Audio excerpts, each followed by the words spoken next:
In the Air Force, it's often said that an assignment is only as interesting as you make it. Well, for airmen stationed at Andersen Air Force Base, troops and families alike are getting off their couches and making the most of what their unique assignment of Guam provides. The Outdoor Rec hosts an island-wide World War II tour which highlights some of the most influential places that impacted the Battle of Guam in 1944. I think it's important that anybody who goes to an overseas location should first of all know the history and the culture of the land in which they are protecting. 23-year resident and retired Master Sergeant Ray Stiers takes the responsibility upon himself to make sure that the island of Guam is paid the historical respect it deserves. I do the tour and it motivates me because I know that we have many deployers that come into Andersen that really have no information on what the history and the culture about Guam is.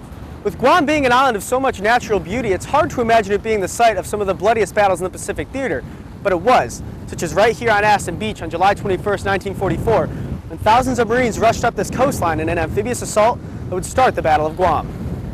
The invasion of Guam came after a 17-day naval and aerial bombardment, setting a record for the amount of munitions dropped on any location at that point. The only place the Japanese could go to stay alive was underground, making the duration of the battle a deadly game of hide and seek. To protect themselves from the ongoing air raids, the Japanese built an extensive series of caves in the cliffs. These caves kept the Japanese very well protected and made them very hard to find. And now they're open to the public, so if you're brave enough, you can come check them out yourself. The Battle of Guam would end up being a brutal 3-week-long pursuit of liberation that all troops residing in Guam should learn and appreciate. I really didn't know any of the history of Guam outside of what I learned growing up, which is very little to nothing. I've driven past a lot of these sites, dozens and dozens of times.